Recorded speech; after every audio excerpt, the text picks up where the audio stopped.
Bonsoir à toutes et à tous. C'est avec le plus grand plaisir que je vous accueille pour cette cérémonie des vœux de la mairie de Mennecy pour cette année 2013.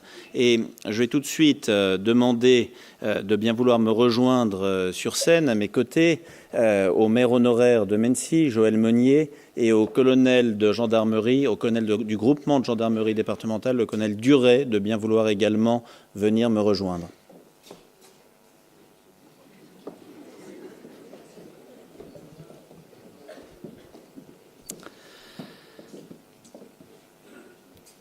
Alors, toute cérémonie de vœux qui se respecte doit commencer par l'accueil des personnalités. C'est toujours quelque chose d'extrêmement hasardeux.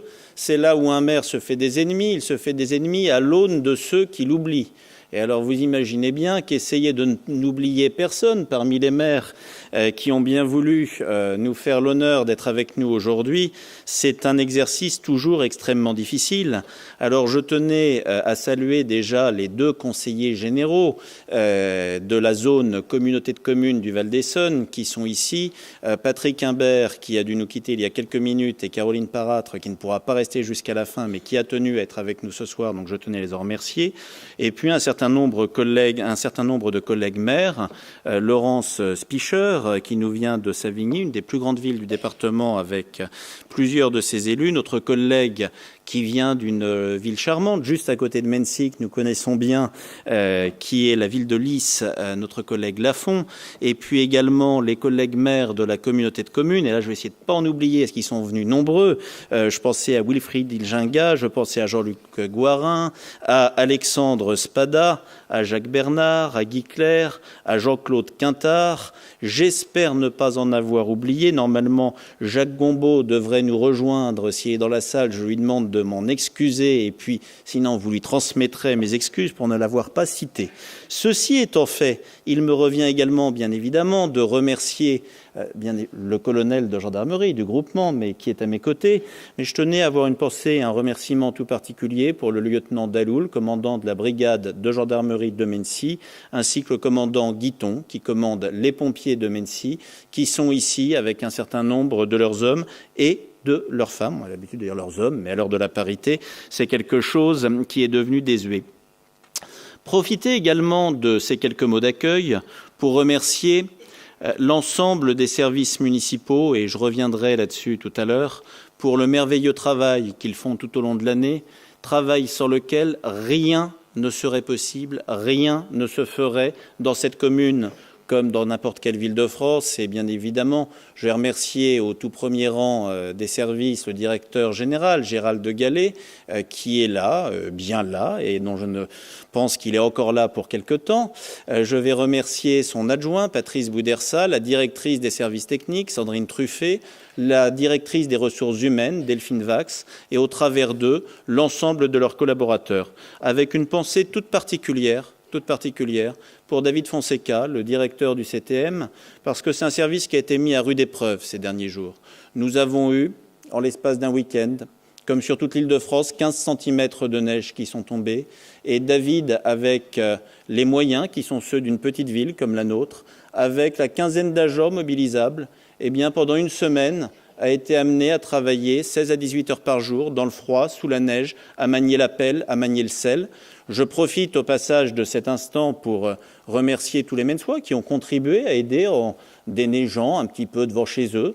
Nous avions prévu les choses en essayant, dès le mois de septembre-octobre, de donner du sel en vrac aux Menneçois qui en souhaitaient, pour chacun pouvoir nettoyer devant chez eux. Et c'est une opération que nous renouvellerons l'année prochaine. Alors ce que je peux regretter, mais on ne fera pas de polémique ici, c'est que certains, plutôt que de prêter la main, aient trouvé le temps nécessaire pour aller prendre des photos dans les impasses de Mennecy, les mettre sur Internet et aller ainsi expliquer que les services municipaux ne travaillaient pas. Voilà, je pense que l'énorme majorité des Menneçois ont pu sortir malgré les conditions météorologiques et ont plutôt envie de dire merci au service. Et je tenais vraiment à avoir cette pensée-là pour eux ce soir, parce qu'il y a moins de 15 jours, ils ont été mis en cause par des gens qui n'ont rien fait pour la collectivité. Alors,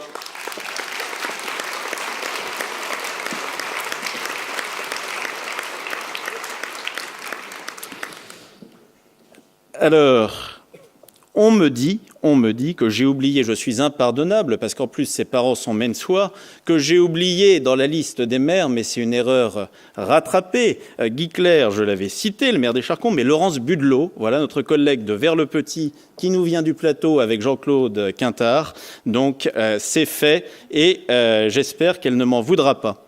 Alors, je vous ai parlé des remerciements aux services municipaux. Il y a 3 services ce soir que je tenais à saluer tout particulièrement parce que c'est grâce à eux que nous sommes ici. C'est eux qui ont travaillé sur cette manifestation. C'est certainement dans les services ceux que je fatigue le plus tout au long de l'année. Eh bien, c'est tout d'abord mon cabinet. Et je tenais à remercier Jacques Nave, mon directeur de cabinet, Ingrid Muchler, ma chef de cabinet, Axiang, Sabrina, qui travaillent à leur côté tout au long de l'année. Je tenais également à remercier le service communication, Cécile Pelé, Julie Soulabaille, Elisabeth Vasseur comme adjointe, qui ont œuvré grandement pour cette journée. Et puis enfin le service culturel, service dirigé par Francis Potier, dont là aussi c'est quelqu'un qui a eu à souffrir du fait de ses fonctions. Dommage des fois de mettre en cause des fonctionnaires municipaux qui étaient là avant nous, qui seront là après nous. Mais Francis Potier, malgré ça, eh bien, a continué à assurer sa direction. Il l'a fait avec la passion, avec le talent qui le caractérise, et je le remercie. Et au travers de Francis, c'est Thomas Schneider, le responsable de cet espace culturel, et puis toute l'équipe qui travaille ici, Stéphanie, Xavier, Thomas, Bernard, Alain, Frédéric, qui, je crois, attend pour une bonne nouvelle dans quelque temps, que je tenais à remercier. Alors, ces quelques mots d'accueil étant dit, j'ai tellement de choses à dire. J'aurais tellement de choses à vous dire sur Mennecy, et si peu de temps pour le faire.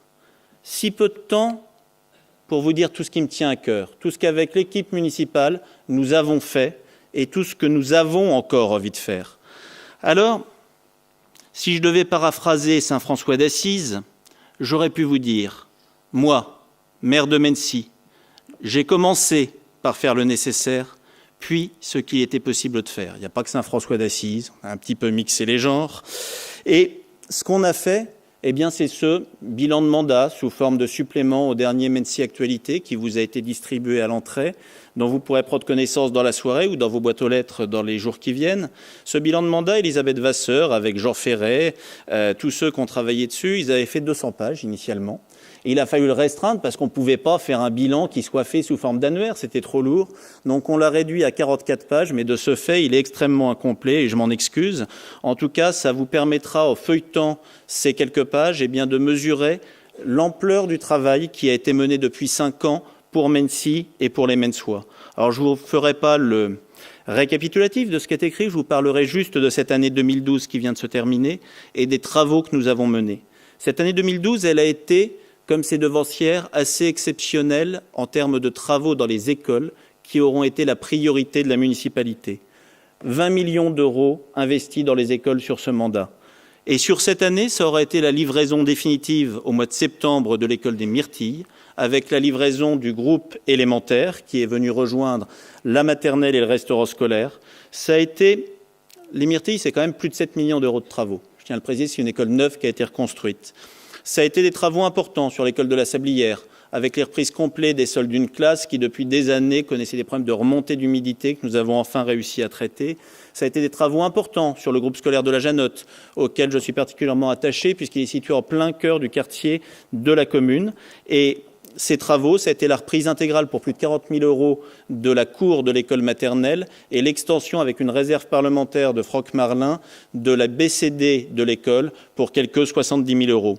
Et puis les écoles, ça a également été cette année l'école de l'Ormetot. L'école de l'Ormetot qui a vu une très grande partie de ses huisseries changées pour près de 110 000 euros et dont la chaudière va être changée dans les semaines qui viennent.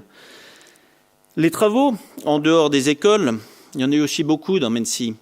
Mennecy avait la particularité d'avoir encore 3 rues qui n'étaient pas raccordées à l'assainissement, qui n'étaient pas raccordé au tout à l'égout, et cette année voit pour le chemin de la manufacture ces jours-ci, se terminer les travaux de raccordement et de reprise des voiries. C'est la rue de l'Abreuvoir qui a pu être faite dans le cadre d'un partenariat avec le CIARS et le chemin de la manufacture. Ces deux travaux conjugués, c'est plus de 400 000 € d'investissement qui étaient, je crois, essentiels pour le confort et le bien-être des riverains. Nous serons amenés à traiter dans les mois et les années qui viennent la dernière rue non encore raccordée.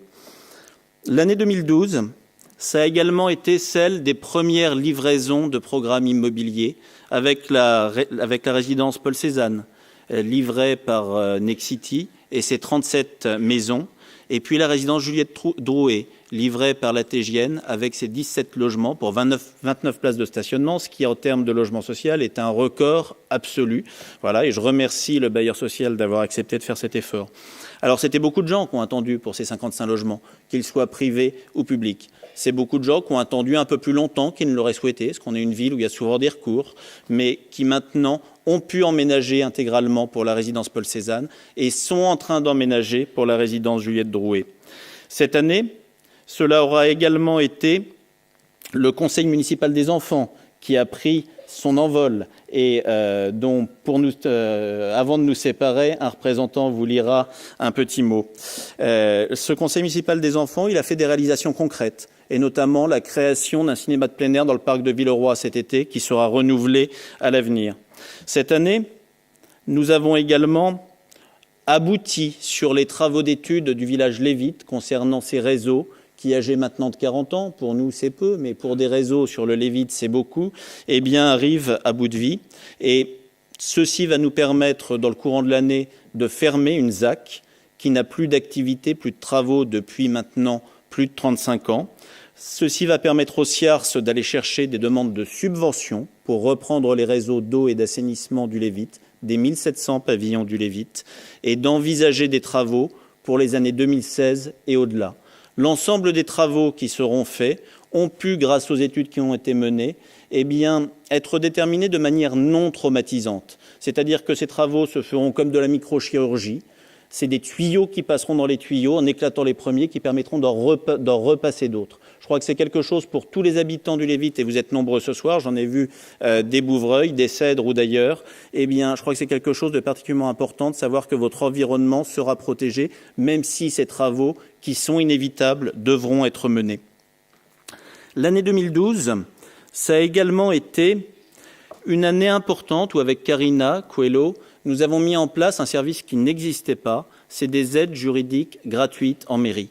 Ces aides juridiques, nous les avons démarrées début 2012, tout doucement, et puis nous sommes montés en pression.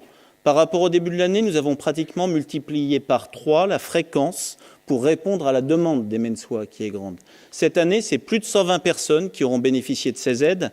Alors bien évidemment, c'est une première consultation. Ça permet d'avoir un ordre d'idée de ce qui est faisable, pas faisable, de ce qui est possible ou pas. Mais bien souvent, cette première consultation, ce premier pas, les gens n'osaient pas le faire. Les gens hésitaient et c'est quelque chose qui a été extrêmement apprécié. L'année 2012, d'un point de vue sportif maintenant, a été une année importante et notamment, on avait beaucoup fait pour le foot l'année précédente. J'ai vu le président Vogarny, vous avez dit même vous en avez trop fait pour le foot, il n'y en a pas pour les autres. Alors cette année, on a essayé de faire un peu vers la balle ovale. Voilà. Et le ballon ovale, les clubs de rugby, les 2 clubs de rugby de Mennecy, du 13 et du 15, ont chacun pu bénéficier de la livraison d'un chalet neuf sur le stade Jean-Jacques Robert. L'année 2012, ça a aussi été une année importante en termes de développement durable. Avec Jouda Prat, et grâce à elle, grâce à sa pugnacité, au temps passé, grâce à Claudine Cabellane, qui a travaillé avec elle et Gérald de Gallet sur ce sujet, grâce au bureau d'études qui nous a accompagnés, je tenais à remercier M. Gauthier, nous avons pu avancer sur cette démarche importante pour notre commune, qui est l'agenda 21, qui devrait pouvoir être adopté fin 2013, début 2014. Et puis, Mennecy s'est également engagé avec le CIARS et une quarantaine d'autres communes, dont Vers-le-Grand, Jean-Claude Quintard le rappelait lors de ses vœux, dans la démarche zéro phyto. L'année 2012 a aussi été importante en termes de patrimoine. Nous n'avions probablement jamais fait autant depuis le début du mandat pour les éléments patrimoniaux de la commune, avec notamment toute la mise en éclairage de l'église, que ce soit le clocher ou les vitraux donnant sur la rue de la Croix-Boissée. Ça a été la reprise d'un certain nombre de tombes du cimetière qui étaient particulièrement marquables. Ça a été la création d'un parcours historique et d'une vitrine d'exposition permanente pour les porcelaines de Mency situées en mairie centrale. Et je tenais là-dessus à remercier tout particulièrement Nicole Duchon et Mency et son histoire qui ont participé grandement et d'ailleurs été à l'initiative de ce très beau projet. Nous avons aussi cette année essayé, comme nous le faisons depuis longtemps maintenant, de poursuivre et d'amplifier toujours nos efforts en faveur de les deux extrêmes, la jeunesse et le bel âge. La jeunesse, ça a été une augmentation très forte des taux de fréquentation du centre de loisirs et ça a été une diversification des séjours proposés avec des investissements importants. Et j'en dirai un mot tout à l'heure, la préparation de l'ouverture dans les semaines qui viennent d'un second centre de loisirs pour la ville. Et puis le bel âge avec l'été dansant, le barbecue champêtre estival qui a été créé, la fête de la Saint-Sylvestre, les spectacles réservés à nos anciens et les nombreux séjours dont il est possible de bénéficier. Nous avons également souhaité poursuivre et amplifier nos efforts en termes d'animation et de culture.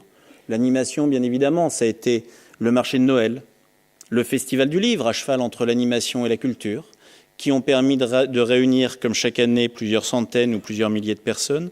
Mais ça a été également la création de deux événements extrêmement importants.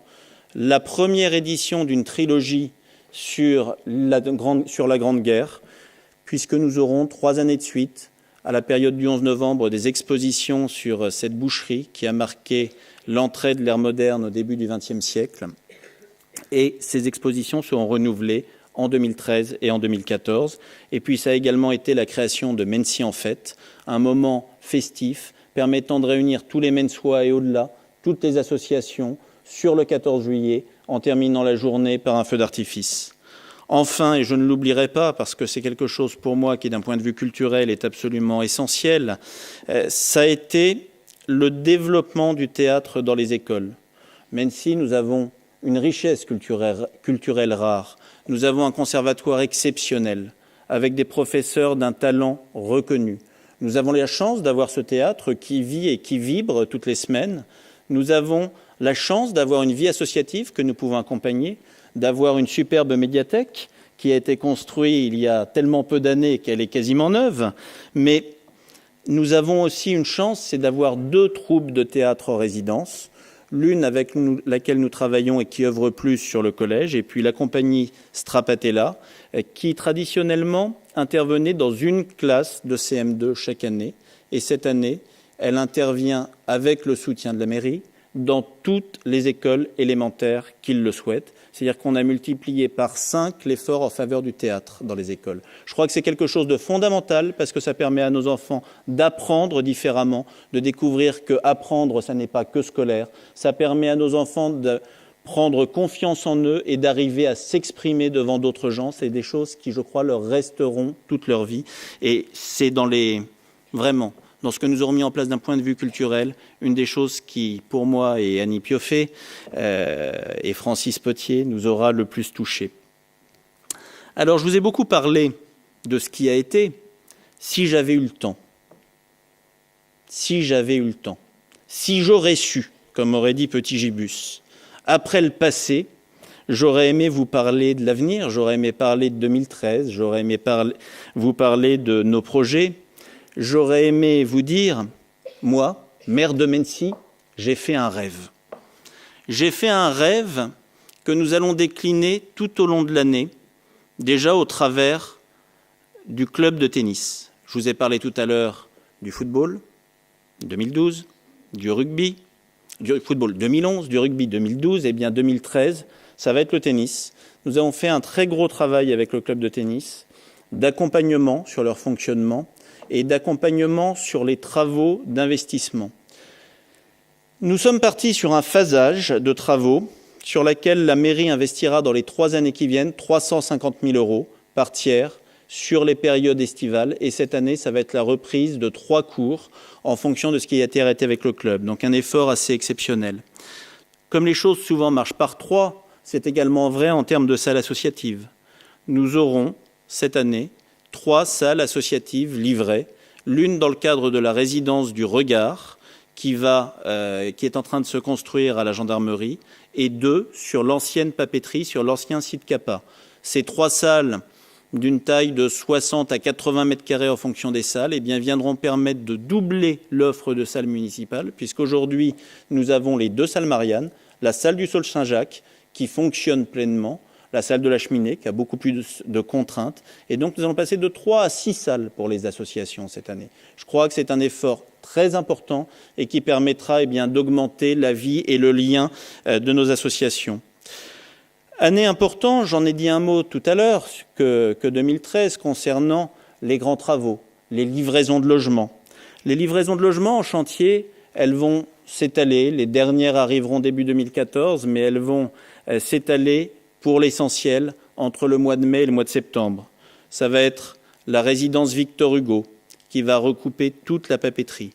384 logements, 100 logements sociaux, 50 logements en PLS, 90 logements sous forme de résidence senior, et je crois que c'est quelque chose d'essentiel, puisque nous avons beaucoup de Mensois qui, pour des raisons liées à l'âge, liées au mode de vie, ne peuvent pas ou ne souhaitent pas forcément rester chez eux, mais souhaitent pouvoir rester sur la commune. Et cette offre supplémentaire qui ne crée aucune nuisance, eh bien, je crois, répondra à beaucoup d'attentes et à beaucoup d'espérances. Et le reste arrivera au logement privé, bien évidemment. C'est la résidence Adélache, sous les Châteries, à l'entrée du parc de Villeroy, avec ses 51 logements. C'est la résidence du Regard, dont je vous parlais tout à l'heure, qui nous permettra de récupérer cette salle associative et ces 130 logements situés à côté de la gendarmerie. Et puis, c'est enfin la livraison de la première tranche des 120 logements Kaufmann qui sont en train de se construire et viendront à terme remplacer le garage qui marque l'entrée de ville lorsque l'on arrive par la côte de Montaugé. 2013, ce sera également une année d'effort en termes d'investissement pour les plus jeunes, avec la création d'un city-stade à la Janotte, avec la création probablement d'une aire de jeu à la Janotte, si le gouvernement ne nous étrangle pas complètement financièrement, et j'en dirai un mot tout à l'heure, et avec la création d'un parcours de santé dans le parc de Villeroy pour permettre aux promeneurs et aux sportifs de faire, en plus du jogging, des exercices physiques. En termes de salles associatives, et j'ai vu le président du Bridge qui était là tout à l'heure, qui a dû nous quitter puisqu'il avait une réunion d'AFUL, et j'ai également vu l'architecte qui suit les travaux avec Sandrine Truffet et Jean Ferret. Nous allons construire une salle de Bridge. Nous allons aménager cette salle dans l'école des Myrtilles, ce qui permettra déjà un bien meilleur confort d'accueil pour l'ensemble des pratiquants de cette discipline qui mixe la culture et le sport et le sci. Et puis ça permettra également au conservatoire municipal de s'agrandir en récupérant les 70 mètres carrés aujourd'hui dévolus dans l'orangerie qui se situe juste à côté de nous et qui sont dévolus au Bridge. 2013, et ce sera en partenariat avec Romain Bossard, avec l'ensemble de la gendarmerie, et Romain là-dessus fait un travail absolument exceptionnel, la montée en puissance de la vidéoprotection, une douzaine de caméras qui n'attendent plus que les subventions de l'État et le FIPD pour être posées. Tout est prêt. Tout est prêt. Il ne manque plus que la signature en bas du document, mais j'ai bon espoir que les choses se débloquent très rapidement maintenant. Ça fait 6 mois qu'on les attend. C'est la mise en place et le développement des voisins vigilants pour essayer notamment de répondre à la problématique des cambriolages qui peuvent arriver, qui arrivent souvent dans les zones pavillonnaires. Ce n'est pas propre à Mennecy. Toutes les communes essonniennes et seine-et-marnaises sont touchées. Et d'ailleurs, ça me permet de dire un mot. Contrairement à ce qui est complaisamment véhiculé, l'augmentation des cambriolages que nous connaissons est une augmentation sur des heures de jour, parce que les cambrioleurs, ils viennent rarement chez les gens de nuit, ils ont plus de chances de tomber sur des habitants et donc de se faire prendre. Généralement, ils viennent plus en journée quand vous n'êtes pas là. Et les voisins vigilants, c'est véritablement essayer de remettre du lien entre les habitants, entre les voisins, et c'est une réponse. D'ores et déjà, 3 secteurs de la commune fonctionnent, certains depuis plus d'1 an. Dans les secteurs où ça se fait, ça a permis, alors que ça n'existait pas, de créer des fêtes des voisins au mois de juin dernier. Voilà.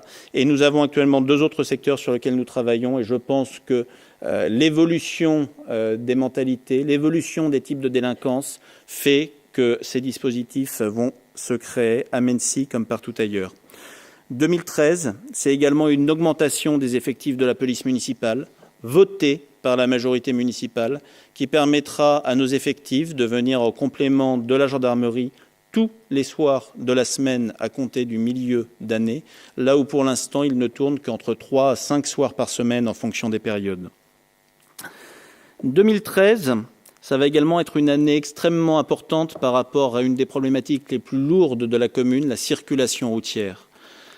Tout d'abord, avec la fermeture définitive du PN19, qui interviendra, je pense, dans les premières semaines de 2014, mais dont les travaux de déviation sont en cours. RFF, vous avez pu le suivre sur la papeterie, a créé son souterrain, termine ses aménagements normalement pour le mois de mars, et le Conseil général, dès le mois de mars-avril, va entamer sa déviation, qui, à sa livraison, permettra de désengorger l'avenue d'Arblay.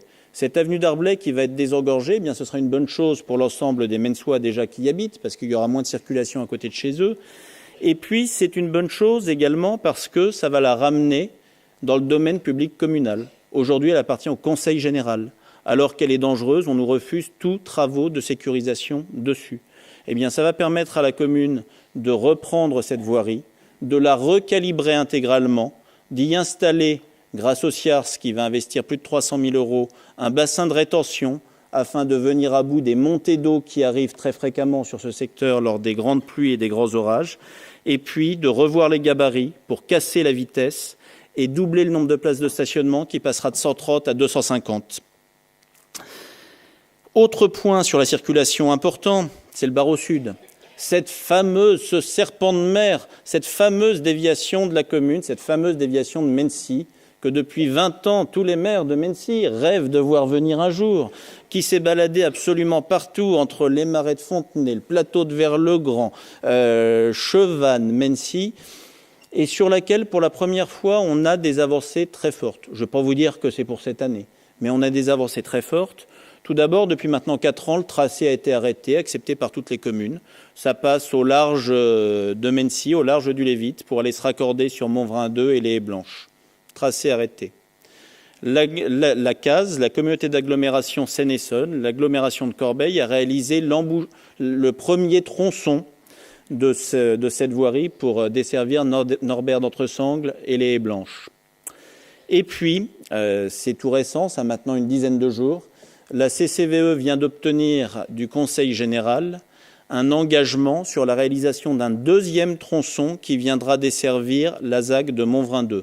Alors, quand je dis d'obtenir du Conseil général, maintenant, le Conseil général, il ne paye plus que si vous cofinancez. Là aussi, j'en parlerai. Mais enfin, ça va être un financement partiel qui permettra, avec ce qu'amènera la communauté de communes et ce qu'amènera l'aménageur qui supporte la zone d'aménagement de Montvrin 2, eh bien, de réaliser ce tronçon qui ne sera pas encore le contournement de Mennecy, mais qui permettra, en tout état de cause, que Montvrin 2 ne ramène pas de trafic supplémentaire sur la ville. Année 2013 également extrêmement importante pour le centre-ville. Pour la première fois, en 5 ans, nous avons été amenés à devoir préempter un terrain, c'est-à-dire à empêcher une vente pour nous y substituer. Il y avait un très grand terrain situé juste à côté de l'école de l'Ormetot, quelques 3 500 mètres carrés, avec une partie déjà construite en habitat, qui avait fait l'objet d'une vente de la part des héritiers de la maison, ce qui arrive souvent. Et un promoteur avait prévu là-bas d'acheter pour construire 50 appartements avec un seul débouché, rue de l'Ormetot, juste à côté de l'école, dans une rue sur laquelle on n'a pas de stationnement, où il y a déjà un trafic colossal, où il n'y a pas de possibilité de se garer pour l'école, ça aurait été quelque chose de dramatique pour le quartier. Donc la mairie a préempté, ça représente un coût de 650 000 €. C'est un coût très, très, très fort pour la ville, mais je crois que c'était absolument essentiel. Non pas pour empêcher du logement parce que c'est du logement. Je pense qu'il est aussi stupide dogmatiquement de dire on ne veut pas de logement que de dire on veut du logement à tout prix, mais parce que là, ça n'était pas possible. Et cette préemption permettra à la commune de réaliser un petit peu de stationnement dans un quartier qui en manque gravement. Cette année, c'est également la démolition définitive de l'ancienne maison de retraite du Clair-Logis, aujourd'hui à l'abandon depuis maintenant 2008, au rond-point de la gare. Vous pouvez le constater chaque jour en passant devant. C'est également la résidence pour personnes âgées, mais ça je vous en ai parlé. C'est aussi des réhabilitations extrêmement importantes sur notre parc HLM existant au travers d'Essonne Habitat, qui a entamé et qui est en train de terminer sa rénovation des 140 logements de la rue des Châteries, et qui va entamer en milieu d'année pour une durée d'1 an les travaux de réhabilitation de ces quelques 240 logements qui sont situés sur la Janotte. C'est également la fin d'une opération exemplaire menée entre la mairie et I3F de mixité sociale sur les acacias, où sur les 240 logements des acacias, 120 sont en cours de vente à des privés et deviennent donc du logement privé, et 120 autres qui n'avaient pas le conventionnement, qui n'avaient pas la labellisation HLM, ont pu être labellisés avec à la clé des baisses de loyer variant entre 50 à 200 euros pour plus de 90% des locataires et pour certains, puisque les régularisations ont été faites au mois de septembre, des chèques de plus de 2 000 euros rendus par le bailleur. Cette année, c'est également une année fondamentale pour la commune et pour toute la CCVE. Et je remercie l'ensemble de mes collègues qui sont ici, notamment Jean-Luc Gouarin, qui s'est extrêmement impliqué sur ce dossier, avec la phase finale avant les travaux de réouverture de la piscine de Mency. Cette piscine fermée en janvier 2008 par le Conseil général, la CCVE, après bien du mal, bien des discussions, a réussi à récupérer la propriété à l'euro symbolique, a réussi a récupéré les garanties de subvention du département, de la région et de l'État, a réussi à convaincre les 21 communes, les 21 maires de l'intérêt pour notre bassin de vie de ce dossier et a pu lancer ses appels d'offres en fin d'année dernière. Nous sommes aujourd'hui dans la phase finale de ces appels d'offres qui devraient permettre d'avoir un groupement chargé de la construction et de la gestion de cet équipement qu'il soit désigné à l'automne pour le mois de septembre. Et donc le temps que les permis de construire se fassent, que les purges de délai de recours soient posées, d'avoir probablement une première pierre entre février et avril 2014, selon la façon dont vont les calendriers. Je le dis, c'est quelque chose qui est extrêmement attendu par des centaines de familles, à Mency et ailleurs. La piscine de la Ferté-Alais a fermé, la piscine de Milly a fermé, celle de Corbeil a réouverte, est magnifique, mais est déjà à saturation. Et notre bassin de vie avait besoin de cet équipement qui va pouvoir sortir. Cette année, je vous l'ai dit tout à l'heure, ça va être la création d'un 2e centre de loisirs à l'école des Myrtilles. La capacité d'accueil de la commune va passer de 130 à 190 enfants. C'est une augmentation de plus de 60%. C'est, si l'État ne nous coupe pas tous les crédits, et j'en profite pour saluer le prêtre de Mency qui nous fait l'honneur d'être avec nous ce soir, ça va être la réhabilitation du presbytère dont nous avons déjà changé la chaudière défaillante cette semaine. Ça va être également, après l'effort que nous avons fait pour essayer de recréer des ruches et essayer ainsi de contribuer à la sauvegarde d'une espèce, des abeilles qui sont menacées. Ça va être la création d'une tour à hirondelles subventionnée par la région dans le cadre d'un projet que nous avons porté avec Birgit Tollner. Tour à hirondelles qui viendra se situer en face de l'actuelle Claire-Logis pour compenser les nids d'hirondelles qui sont détruits actuellement et qui étaient dans ce bâtiment. Et puis enfin, cette année 2013, les 2 dernières choses dont je voulais vous parler, c'est l'impôt. L'impôt. Quel vilain mot. Quelle grossièreté. Quand ça tombe, on trouve qu'on en paye toujours trop. Eh bien, cette année, nous n'allons pas augmenter la fiscalité. Et je voulais juste vous donner ce chiffre. L'Essonne, notre département, compte 33 communes de plus de 10 000 habitants. Eh bien, Mency est la 7e commune à avoir le plus bas taux de taxes d'habitation et la 7e commune également à avoir le plus bas taux de taxes foncières. C'est des choses importantes à savoir. Quand on reçoit sa feuille d'impôt, on trouve toujours que c'est trop. Maintenant, des fois quand on se regarde, on s'inquiète. Quand on se compare, il arrive qu'on se rassure. Le bonheur, comme beaucoup de choses, c'est très relatif et très comparatif. Et puis enfin, cette année, et là encore, je voulais citer la CCVE, et notamment Jacques Gombaud, avec qui nous travaillons énormément sur le sujet. Je remercie les services qui sont là et qui ont le loisir, et au-delà du loisir, de nous avoir bien souvent derrière eux. Je remercie Alain Lequelec qui travaille d'arrache-pied là-dessus. C'est un combat pour l'emploi et le développement économique. Ça a été, l'année dernière, la livraison, la sortie de terre de Montvrin 2, des premiers bâtiments emblématiques avec l'Intermarché, sa galerie, le grille, le magasin Thirier, tout le pôle auto qui sont sortis de terre. L'ensemble de ce qui est déjà sorti, c'est pratiquement 150 emplois créés. Et 2013, ça va continuer. Une grande enseigne de bricolage qui va venir, 90 emplois. On va avoir Présence, qui va se déplacer en multipliant par 4, et j'en salue le président, directeur général qui est ici, qui va multiplier par 4 sa superficie de vente, et c'est de très nombreuses autres entreprises qui vont venir. C'est une zone d'activité qui aujourd'hui est commercialisée en ferme à 50% de ces 22 hectares et sous promesse à hauteur de 75%. La zone de Montvrin 2, au total, lorsqu'elle aura été achevée, d'ici 3 à 4 ans, c'est 6 à 800 emplois selon les estimations. C'est quelque chose d'essentiel non seulement pour Mennecy, mais pour toutes les communes riveraines. Et je crois que là-dessus, le travail qui a pu être fait avec l'aménageur, la Sorgem, avec la commune, avec la communauté de communes, avec la CCI, avec la Chambre des métiers, avec les élus, est bien quelque chose d'exemplaire. Alors j'entends parfois que les entreprises qui s'installent ou qui essayent de survivre, que ce soit McDonald's, Présence, Intermarché, ils mettent des affiches, c'est scandaleux. Ils mettent des affiches en ville. Mais dans quel monde sommes-nous? Des entreprises cherchent à faire de la publicité. Bah oui, mais ils ont le mérite d'être là. Ils ont le mérite de créer de l'emploi. Et le jour où ils ne mettront plus d'affiches parce qu'ils auront fermé, on n'aura plus que nos yeux pour pleurer. Alors c'est vrai que des fois, c'est pas folichon. Voilà. Des fois, on préférerait avoir des fleurs ou autre chose qu'une affiche d'un hypermarché qui a ouvert. Ouais. L'hypermarché Inter, 60 emplois à sa création, sans la galerie. Voilà. Je crois que c'est des choses importantes et que bien souvent, par rapport aux petits désagréments, il faut essayer de les mettre un petit peu en perspective. Ce combat pour l'emploi, il fait quand même que Mennecy aujourd'hui est privilégié. À la fin de l'année dernière, avant que le chômage n'atteigne des sommets jusque-là inimaginables qui avoisinent l'Annapurna, le taux de chômage en France était de 9%. Au même moment, le taux de chômage en Île-de-France était de 8,4%, en Essonne de 7,8% et à Mennecy de 6,5%, c'est-à-dire 2,5% inférieur à la moyenne nationale. Alors, on n'est pas un îlot.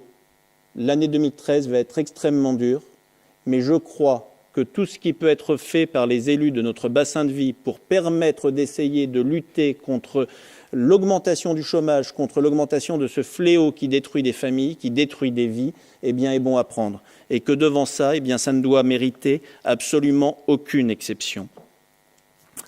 Alors après vous avoir parlé très longuement de ce que nous avons fait et de ce que nous allons faire, eh bien, je voulais vous dire, vous allez me dire, c'est pas facile, ça doit être dur de le faire. Ben oui, c'est dur. C'était déjà dur avant. Les collectivités, les mairies, les départements, les régions, mais les mairies, ça fait des années qu'elles souffrent. N'a pas été épargnées par le précédent gouvernement. Je le dis d'autant plus facilement que c'était plutôt ma famille, ma sensibilité politique. Mais on n'a pas forcément été épargnés.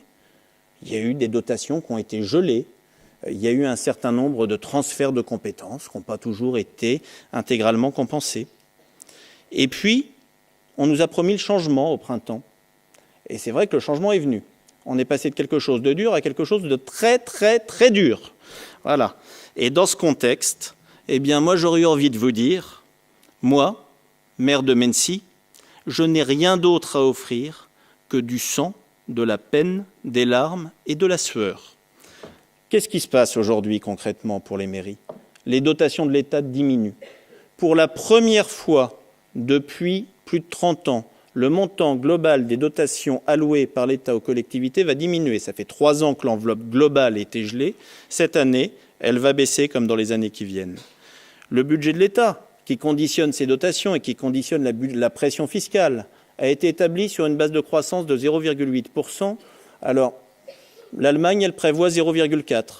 Donc, soit on a des forces insoupçonnées dans notre pays qui nous permettra de faire 2 fois mieux que nos voisins allemands, soit ça n'est pas le cas et on va avoir des réveils difficiles en milieu d'année. Les réveils difficiles, ça veut dire baisse de subventions ou hausse d'impôts. Il n'y a pas d'autre possibilité. C'est comme ça.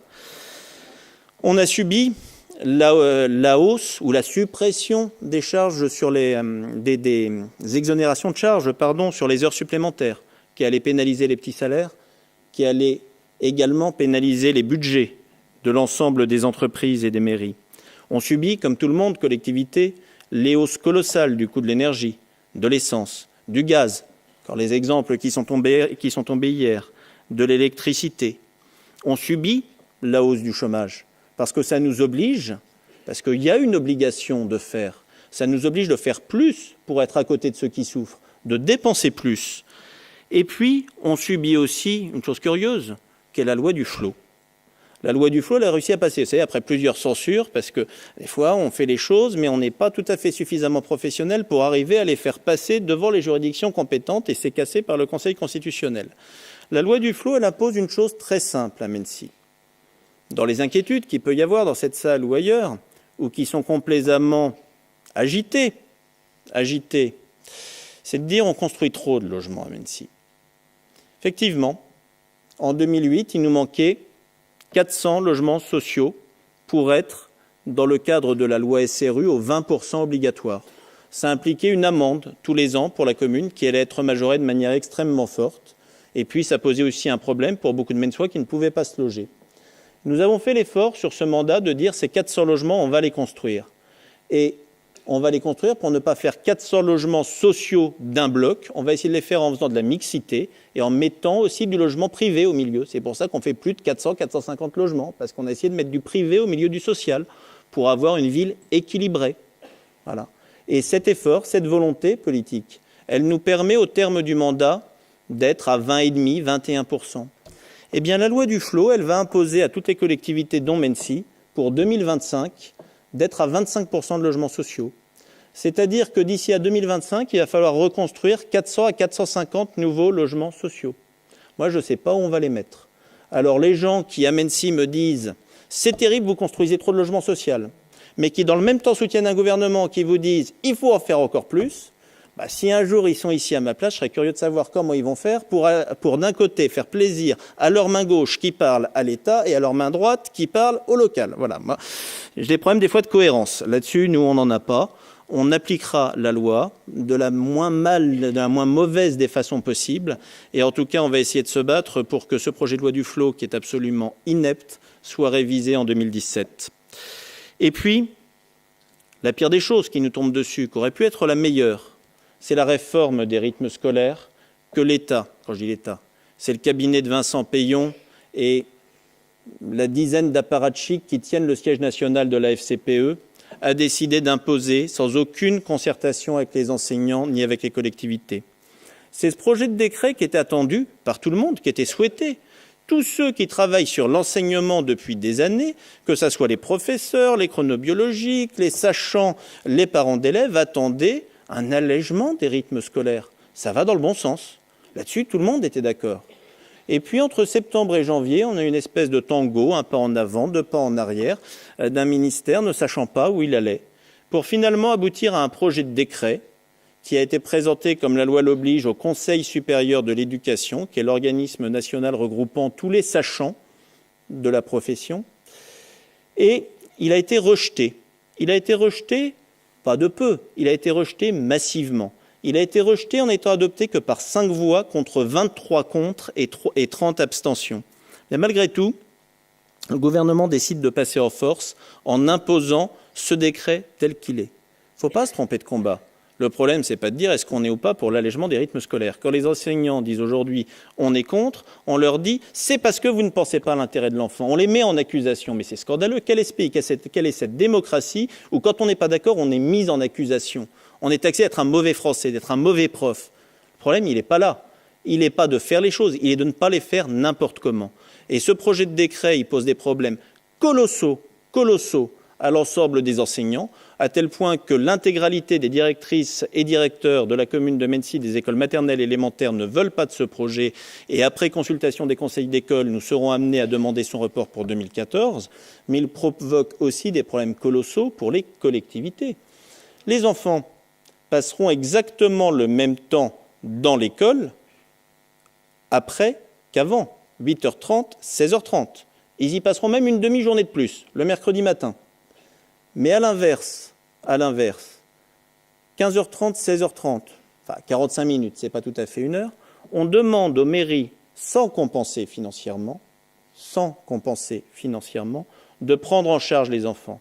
Sur une commune comme Mennecy, ça veut dire assurer la garde aujourd'hui de quelques 300 enfants dans les garderies. Pour septembre, il va falloir passer à quelques 1500 enfants. L'Association des maires de France estime cette dépense en termes de coût à 150 € par enfant. Et là-dessus, le gouvernement, dans un geste de générosité absolue, dit on vous donnera 50 €, mais juste la première année, parce que la dépense, vous allez la prendre pendant 10 ans, mais juste la première année. Le coût global pour la commune, c'est 3% de hausse d'impôts, quel que soit le maire. Le jour où cette réforme rentrera en application, les impôts augmenteront de 3%. Alors vous me direz, on n'est que 7e, on a de la marge pour être dans la moyenne, on peut déjà mettre 3% là-dessus, mais enfin je ne suis pas sûr que ce soit quelque chose de souhaitable. Et puis ça pose un autre problème. On va garder 100% des enfants dans les mêmes écoles. Les classes sont pleines, il n'y a pas de locaux libres. C'est-à-dire qu'on va avoir 2 animateurs de la ville dans chaque classe qui vont venir remplacer un professeur. Pour faire quoi? Et puis on les trouve comment, les animateurs? Sur une ville comme Mennecy, c'est 50 personnes à recruter. 50 personnes à recruter qui vont accepter de venir travailler pour des contrats de 45 minutes par jour, 4 jours par semaine, en dehors des vacances scolaires. Mais qui on va trouver là-dessus? En dehors de quelques jeunes retraités pleins d'énergie ou de quelques étudiants pour qui ça peut aller? On va aussi avoir un problème de qualité d'encadrement. Alors j'entends bien qu'à la ville de Paris, ça ne pose pas de problème. Qu'à la ville de Lyon, ça ne pose pas de problème. Mais dans des petites villes, c'est infaisable. Dans des villages, et j'ai beaucoup de collègues maires ici, qu'on soit de droite, de gauche, du centre, c'est quelque chose d'infaisable. J'entends les élus ou collègues, certains dans des grosses communes du département, qui sont obligés de suivre. Parce que des fois, ils remplacent un ministre, voilà, et qui vont le mettre en place. Mais ce qu'ils vous disent quand vous les voyez, c'est que c'est une aberration et que ça n'est pas financé. Alors cette réforme, j'espère une seule chose, c'est qu'entre 2013 et 2014, elle va évoluer. J'espère que les enseignants qui se mobilisent, et je dois le dire, qui sur Mennecy étaient particulièrement mobilisés. Aujourd'hui, on a eu pour la grève qui était liée à ça, le plus gros nombre de grévistes sur Mennecy depuis 5 ans. Il y a eu des mouvements sociaux forts sur ces 2 ou 3 dernières années. Voilà. Donc c'est quelque chose qui est absolument terrible pour les collectivités et pour notre commune. Et puis à ça, bien évidemment, vient les désengagements du Conseil général. C'est curieux, il est géré par les mêmes que ceux qui gèrent l'État. Alors allez savoir si l'un tient l'autre. Mais alors notamment 2 qui sont absolument scandaleux. Je vous disais tout à l'heure les voiries. Eh bien le département maintenant ne finance plus ses propres voiries et a décidé de ne plus financer ses voiries. Alors il ne les finance qu'à une condition, c'est que les communes ou les intercommunalités viennent cofinancer. C'est-à-dire sur la portion du barreau sud dont je vous parlais tout à l'heure, il sera financé si la communauté de communes amène le complément du financement. Sinon, on ne fera pas. C'est un petit peu comme si vous alliez voir votre maire en vous disant « J'ai un trottoir qui s'effondre devant chez moi, monsieur le maire, il vous appartient, il faut le refaire ». Et je vous disais « Oui, on va le refaire. Vous en payez 50%. Et puis ensuite, on discutera ». C'est une logique de raquette. Mais comme les communes n'ont pas le choix, comme les intercommunalités n'ont pas le choix, elles sont obligées de suivre. Et puis la deuxième chose, mise en place de manière absolument scandaleuse cette année, c'est une volonté d'enterrement complète de la politique en faveur d'accueil de la petite enfance en Essonne. L'Essonne avait jusqu'à maintenant une politique particulièrement dynamique. Il y a une contractualisation nouvelle qui a été mise en place avec pour effet des diminutions de subventions du département aux communes pour les crèches absolument drastiques. Sur une commune comme Mennecy, on peut en trouver qui sont impactés beaucoup plus lourdement que nous. Eh bien, nous passons de 140 000 € de subvention du Conseil général en 2012 à 40 000 € l'année prochaine. 100 000 € de perte de subvention. C'est l'équivalent, si on devait le compenser en supprimant des berceaux de crèche, de 10 berceaux supprimés sur les 120 que compte la ville, 8% d'offres de crèche en moins. Alors cette année, on a réussi à faire l'effort, à trouver les marges pour se substituer. Je ne sais pas ce qu'il en sera l'année prochaine. Je ne sais surtout pas ce qu'il en sera si effectivement on vient en plus nous mettre une réforme des rythmes scolaires qui va nous coûter 230 à 240 000 € à Mennecy. Alors, quand je vous ai dit tout ça, vous allez me dire, la vie est triste, compliquée, c'est dur. Comment est-ce que vous allez faire? Moi, je ne voudrais pas que vous repartiez d'ici en étant triste, en étant soucieux, en étant inquiet. Et au-delà de ces inquiétudes, au-delà de ces difficultés, moi, maire de Mennecy, comme dirait l'autre, j'aurais aimé vous dire, n'ayez pas peur, entrez dans la confiance. Et j'ai envie de vous dire cela pour plusieurs raisons. D'abord, malgré les difficultés, il y en a toujours eu, il y en aura toujours, eh bien, on a toujours fait face et on va continuer à le faire. On va continuer, comme on l'a fait depuis maintenant 5 ans, à porter les projets essentiels, fondamentaux et structurants pour la commune. Alors des fois, il peut arriver, sur ce qui est un peu moins essentiel, qu'on soit amené à faire des choix et qu'on ne puisse pas répondre à toutes les demandes. ou pas répondre tout de suite à toutes les demandes. Mais on va continuer à faire face. On va continuer à se battre pour faire avancer Mensi. Et puis, de l'espérance, pourquoi ? De l'espérance parce que j'ai tendance à croire que l'envie est plus forte que l'immobilisme. Je veux croire que le travail l'emporte toujours sur la volonté de détruire. Je rêve, mais je sais que la proposition est toujours plus appréciée que la critique systématique, que les citoyens, qui ne sont pas des idiots, préfèrent la cohérence à la démagogie. Alors à tous ceux qui pratiquent beaucoup la démagogie et qui imaginent d'ores et déjà que le temps des élections serait venu, je dirais que le moment du jugement n'est pas encore arrivé. Il viendra, les Mensois trancheront, ça s'appelle la démocratie, et ce qu'ils décideront sera bien décidé, bien arbitré, ici comme ailleurs. Mais ils le feront en toute connaissance de cause et en toute reconnaissance du travail qui a pu être fait. Et puis de l'espérance, parce que, je vous le disais pour les impôts tout à l'heure, mais j'ai envie de vous le dire tout simplement pour la vie telle qu'elle est. Lorsque l'on se regarde, on s'inquiète. Lorsque l'on se compare, on se rassure. On vit dans un pays merveilleux. On vit dans un pays qui ne connaît pas les drames de nos voisins. L'Espagne, plus de 25% de chômeurs. Des entreprises comme Renault qui ne ferment pas à la seule condition que les employés travaillent plus en étant payés moins. La Grèce, 7 ans d'un régime tellement drastique que la seule chose que je n'arrive pas à comprendre, c'est que ce pays ne se soit pas encore révolté.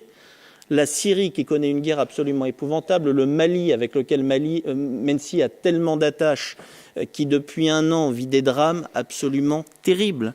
Eh bien, tout cela, ça nous amène à relativiser nos difficultés.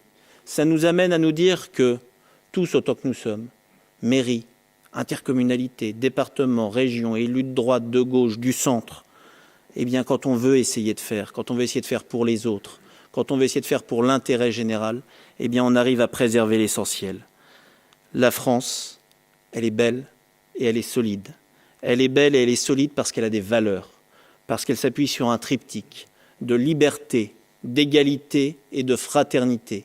C'est un triptyque aujourd'hui, puisque c'est les vœux, j'ai envie de vous le laisser. Que chacun d'entre vous se rappelle toute l'année ce qui nous unit, ce qui nous rassemble, qui est plus fort que ce qui nous divise, que chacun se rappelle ce triptyque républicain, que chacun le garde au cœur, au fond de son ventre, et les choses iront mieux. Gardez-le avec vous. Et puis au fond, ce soir, je ne vous dirai qu'une seule chose, parce que la vie est belle, parce qu'elle est trop belle pour qu'on la laisse être abîmée par des petits, des méchants ou des médiocres. Profitez-en, vivez-la pleinement, vivez chaque moment, chaque minute, chaque instant comme si c'était le dernier. Faites-le pour vous, pour tous ceux que vous aimez. La vie, votre vie, notre pays, notre commune n'en seront que plus belles. Ce soir, je ne vous dirai que merci. Merci à vous.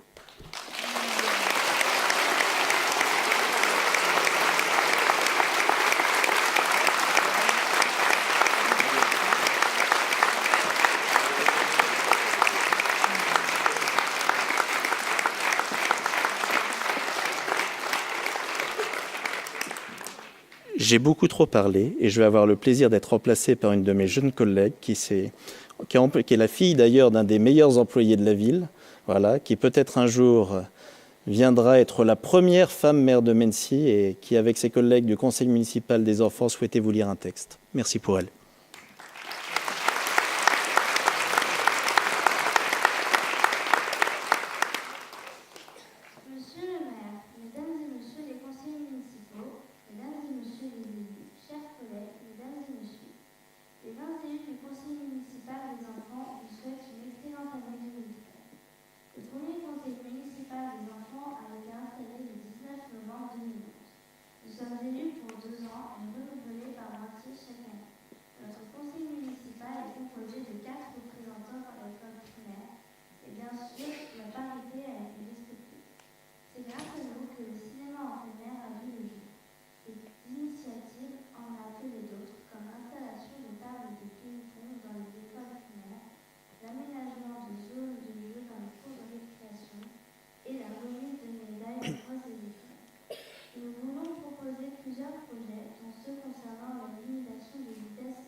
Vous pouvez l'applaudir, parce que c'est pas facile.